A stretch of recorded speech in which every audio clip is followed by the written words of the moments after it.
The coronavirus or COVID-19 has brought life to an almost standstill in most parts of the world. The COVID-19 outbreak was brought to light on the 31st of December. Since then, there's been a lot of confusion regarding the pandemic. To get you some clarity on the do's and don'ts, we have our doctor joining us at the moment. We have Dr. Neeraj Jain, Chairman of the Department of Chest Medicine at Sir Gangaram Hospital in Delhi. Very good afternoon, Doctor. Welcome to the show. We just heard now private labs are going to be allowed to test about 35 of these private labs and 109 of the government labs. So will we see a spike now in the number of cases? I think the cases are already there, in my opinion. It is true that we could have had more tests to get more accurate numbers, but I have said this before, I don't think that is the most important thing. The important thing is to work on containment measures. Yes, so we may see an increase in the numbers because the diagnostic capability has been increased in terms of numbers. So that is should not be alarming. I think that is something that we all expect to see.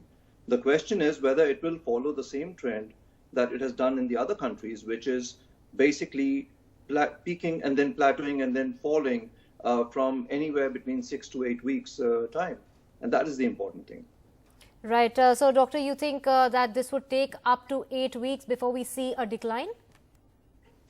I think if you look at the trends in almost all the countries, if you follow the graph, you're looking at a 3-month cycle. If you project ahead, that the number of cases have increased and then they plateau and then they start declining because all the measures that are taken to contain the disease, be it contact tracing, be it isolation, be it social distancing, all the measures. And which is why I think our country is a little ahead this time, in my opinion, because we have taken the preventive measures very early on and the numbers will actually come in. So one should not be alarmed if, you see tomorrow that there are 1,000, 1,500 cases who've been diagnosed positive. These cases are already there. They're just being tested more, I think. Right. We have a caller calling from Jalgaon. We have Tirtharaj. Tirtharaj, what's your question? Yes, sir. Go ahead. Yes, sir. Right. Please go ahead. Can this COVID-19 survive on water or in water? Doctor? So there is not enough evidence to suggest, when you say surviving in water, I'm not sure what you mean.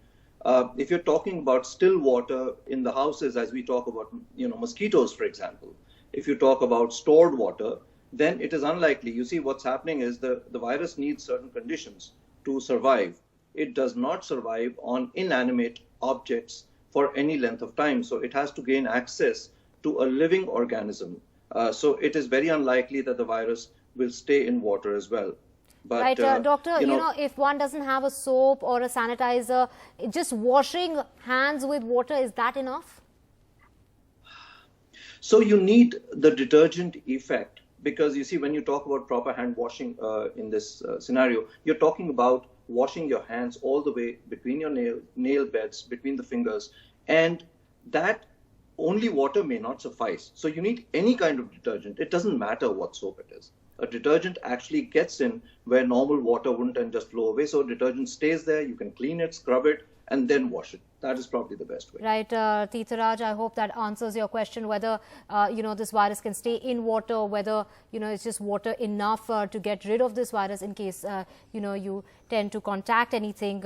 Well, next caller is Sukhwinder Singh calling from Delhi. Sukhwinder, what's your question? Yeah, hi, I'm Sukhwinder. I'm from Janakpuri. Right. Please go ahead with your question. Yes.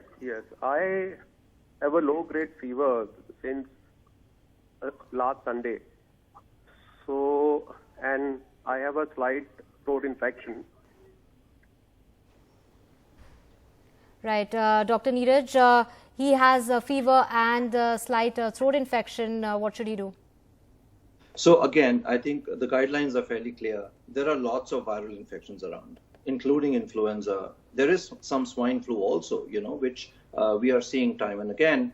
The important thing is, have you been in any high-risk contact in the last couple of weeks, let's say, whether it's somebody who's traveled from abroad, somebody at home who's been symptomatic or diagnosed positive later, That is the important question you need to ask yourself, because then you need to isolate yourself at home, which is a self-quarantine for about 2 weeks, to try and protect other people. You must not forget that 95% of healthy people with this disease will recover completely without any complications, provided they rest and keep themselves well hydrated and well nourished.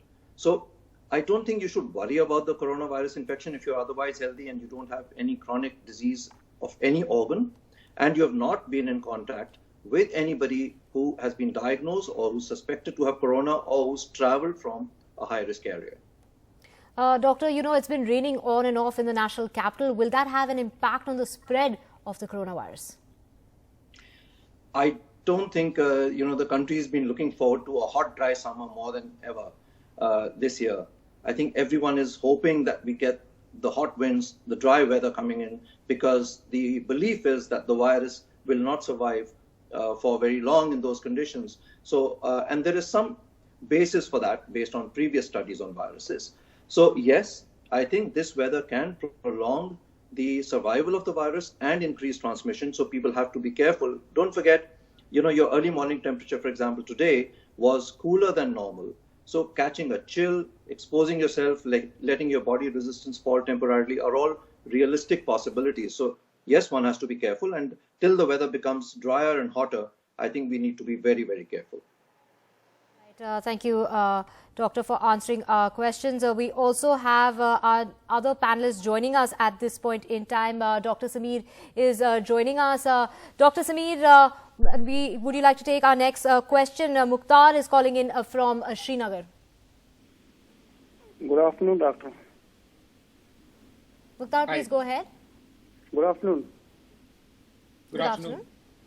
My question is, if any patient gets recovered from the virus, whether that virus gets completely wiped out from the patient or it remains inactive in that patient? Dr. Sameer, would you like to answer that? Yeah, so, your basic question is how long are you infective for, right? And, from most of the research and data, we've shown that your infectivity dies down after you recover. So, typically the data, the guidelines are that if you catch, you get infected, you have to keep yourself isolated for 2 weeks after you are exposed, or if you're after you're exposed. Now, supposing you have contracted the virus and you show symptoms on day 9, for example, then you have to stay indoors for at least 7 plus 9 days. So you add 7 days on top of that.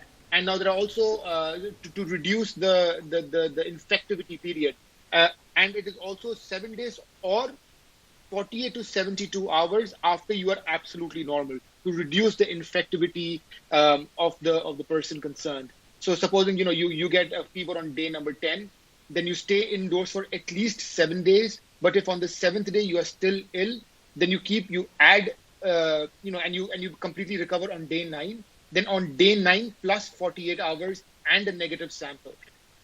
Thank you, Dr. Sameer Gupta, cardiologist from the Metro Hospital here in Delhi. Our next caller is Vineet calling in from Delhi. Vineet, what's your question? Yeah. Now my question is, actually I'm suffered a seizure attack 6 years back. It was about to close last year, but again I got an attack. So I'm on Levipil for last 6 years, 500 mg morning and night. So am I a vulnerable case if I do get this coronavirus? Dr. Neeraj, would you like to answer that? Sorry, I missed the what did he suffer from? I missed that initial bit. Right, Vineet, could you please repeat your question? Sure. Sir, I suffered a seizure attack 6 years back, and since then I'm on Levipil 500 mg morning and night.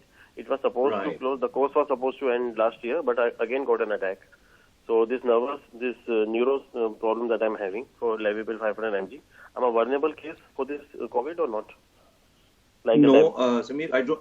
No, you're not vulnerable any more than the person next to you who doesn't have a seizure disorder. And Levipil is not a medicine that lowers your immunity in any way.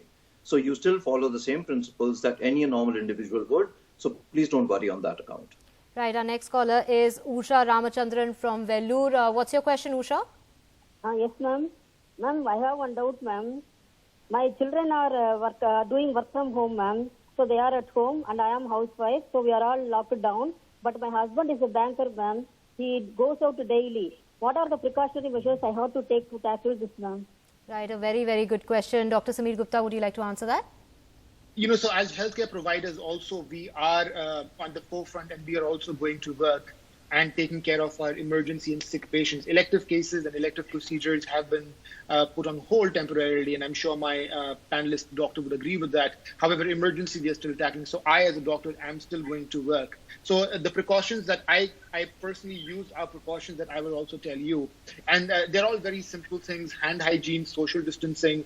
As healthcare providers, we are actually instructed to wear a mask in the facility at all times. I wash my hands regularly before going to work, after going to work, after I touch anything.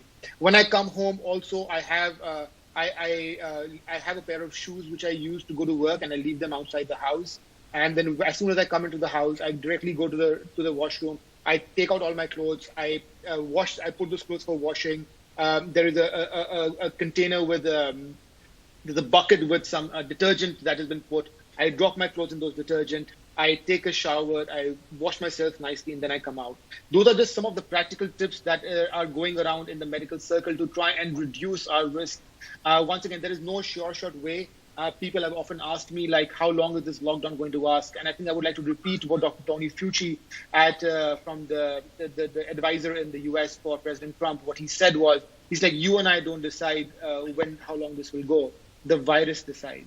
And I think that's very accurate. That's very true. We don't know how long this is going to go on. Hopefully this will close sooner than later. But those are just some simple practical tips that we can recommend. And I don't think anybody can be overcautious. Right, big worry amongst Can I just people. add something to that? Sorry, can I just add a very important thing, in my opinion, Right. if you're in the banking profession, even though banks are paperless and you don't have that much contact, but if you're handling cash or papers which are being handed over to you by a client and you're handing them back, then please, in between every contact, please have a sanitizer, use a sanitizer before you go on to the next client. It's very important because then at least cross-transmission will be prevented. So, I think it's very important for people who are in public dealing. Right, doctor, one's out to get groceries or even at a doctor's clinic in terms of payment, if one has to use a credit card, how safe is that? I think it's not a big deal. Look, we can easily go overboard. If there is a direct contact with something that is animate, or if there's a prolonged contact, yes, you need to take precautions. But like Dr. Sameer said, when you get home, ultimately, you should discard anything that is a possible source of infection to your family and put on something that is absolutely clean. The virus does not survive otherwise. So it's not something that is going to blow in the air as soon as you come into the house. It's not going to happen. Right. Our next caller is Saeed Jaffrey calling us. What's your question, Saeed?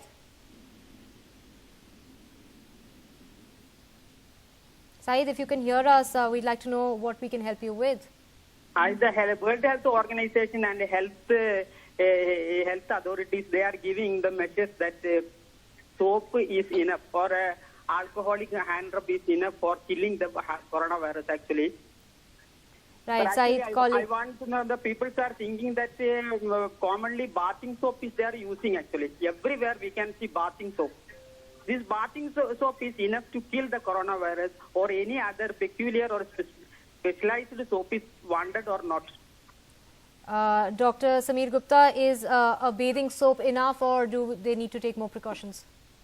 I think, at this point, everybody just, Dettol and these other fancy soaps are not practical for mass consumption. They're not even actually available.